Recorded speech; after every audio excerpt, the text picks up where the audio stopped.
И то как се. Здравейте, уважаеми зрители! С този чудесен Castmaster и този великолепен силикон направих един размазващ риболов на костури, който ще видите в настоящото видео.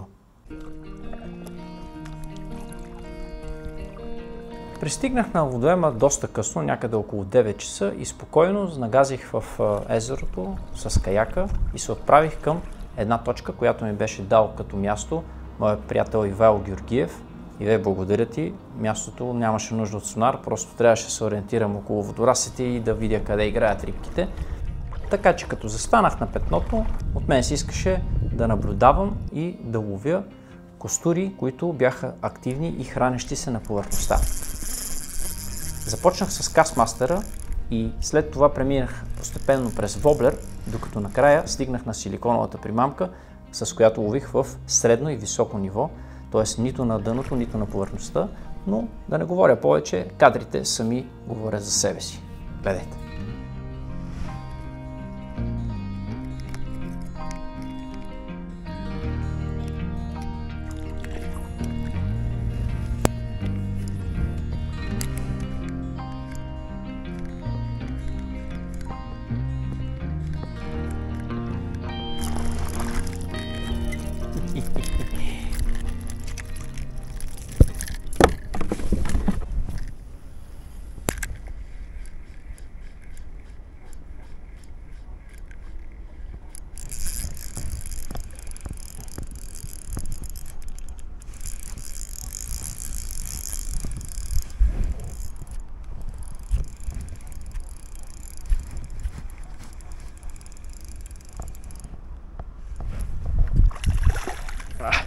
Това беше супер. Castmaster ми е една от любимите примамки, с които започвам риболова заради своите специфични свойства, тегло и така по-разпиляна игра. Добре се замята, много бързо се обявяват зоните, повърхността, средния слой и дъното. Може да се помпа, може да се лови на равномерен ход, може да се джигва.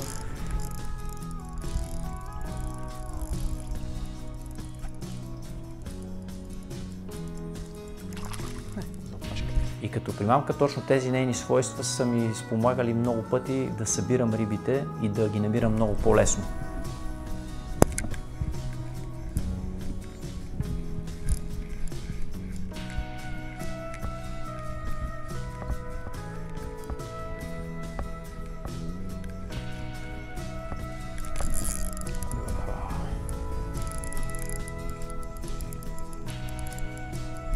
Пробва върти лодката. Как няма за два.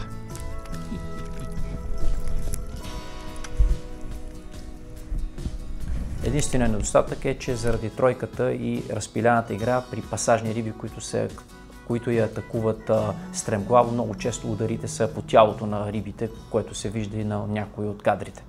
Тук нещо много яко взе. Може би пак са два броя. Удари примамката на ход. Или е просто по-едър костур. Сега ще видим. Не, костур, който се е закачил за гърба с тройката. Но пак не е малка.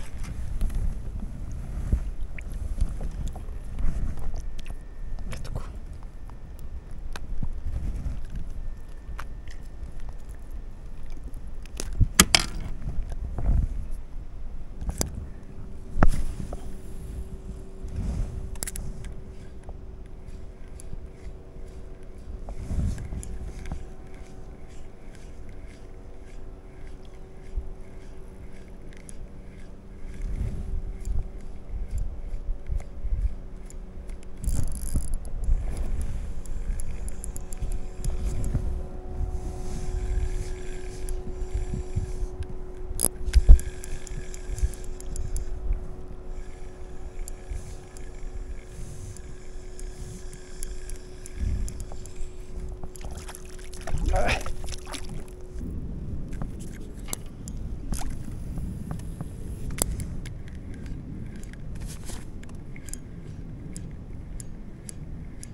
След поредицата от риби, които хванах за опашката, за главата, малко се ядосах и реших да премина към силиконовата примамка с джигова малка кукичка, която да потъва бавно във водния слой и при проводка от тип аджинг, както са в морския риболов за сафрит, да се движи успоредно на нивото, на което се намира.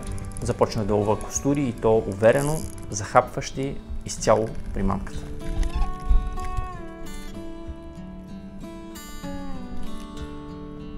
Стартирах с синкавия цвят, който е най-доброто копие на малка рибка, и проводката ми беше равномерна, с паузи, леки подръпвания, такива, че да оставя примамката да потъва бавно, да я придръпвам напред, да потъва бавно, докато не усетя лек удар и да засека рибата.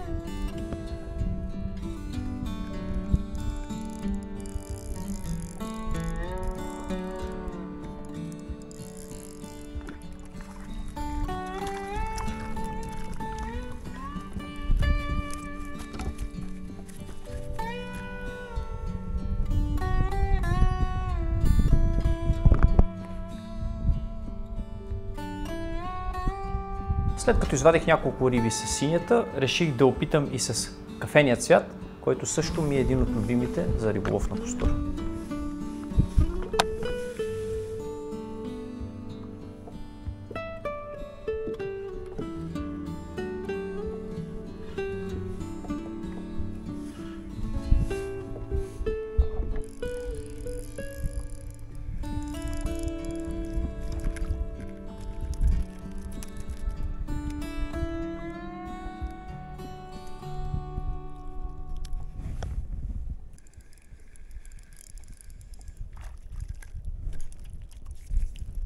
Тигри са след него.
В пика на калванетата не пропуснах да изпробвам и цвят 09 с каридения, който също е един много добър цвят за риболов на костур, а също така и на морски риби.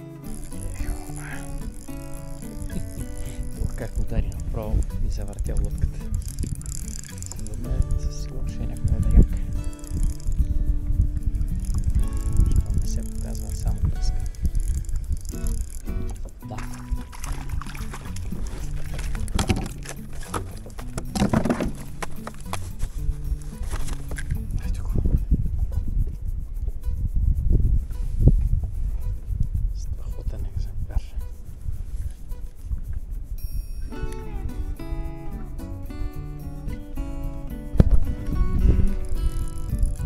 завъртя обратно. Сигурно пак е дряк. Сега ще видим се малко навътре. Добре се запъва.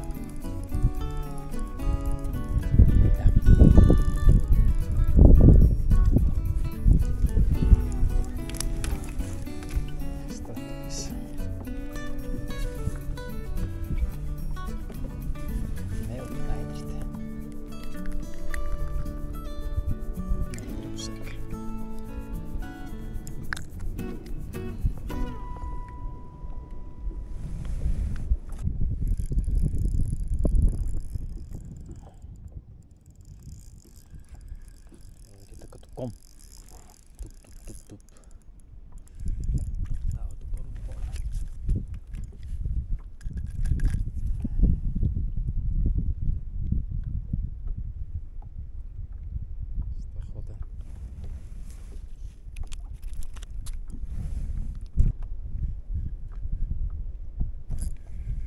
Ето го. Той е тръгна с аванс. Вероятно е по-едрък. По-едрък. Да. Ето го. Ловец женски. Айде да отвори устата. Къде да покажем какъв си хубав.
Не липсваха и комични моменти, като този, в който докато бях заметнал и оставил въдицата в скута, тръгнах да си поправям нещо там, котвената система, да си изтеглям въжето и в този момент аванса изкърца, въдицата се завъртя и за малко да ми дръпне рибата въдицата от скута.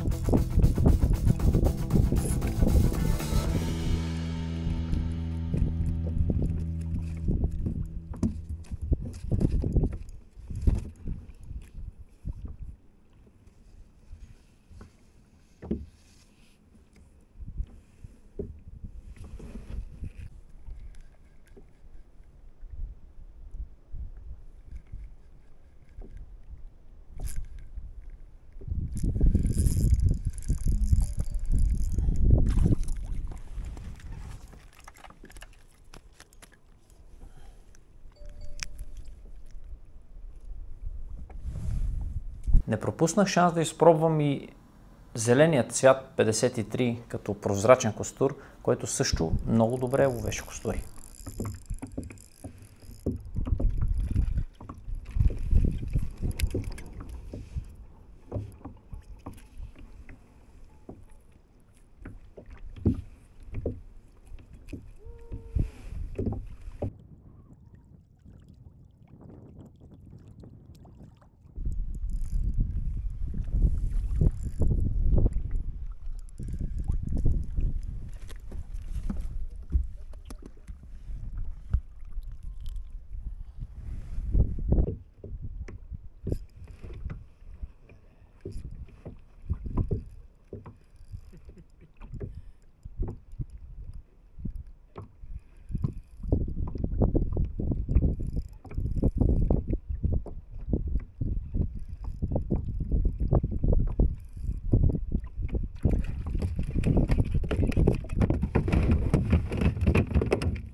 Това ще бъде всичко от мен, уважаеми зрители, за настоящото видео. Надявам се да ви е повдигнало адреналина и желанието за риболов на костури.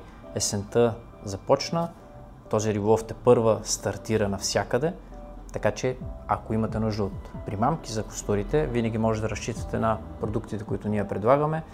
Коментирал съм ги в много от моите видеа, и силиконите, и кастмастерите, така че добре са дошли, или се обадете по телефона, както може да направите и поръчка в сайта. Желая ви успешни излети, ще се видим в следващото видео.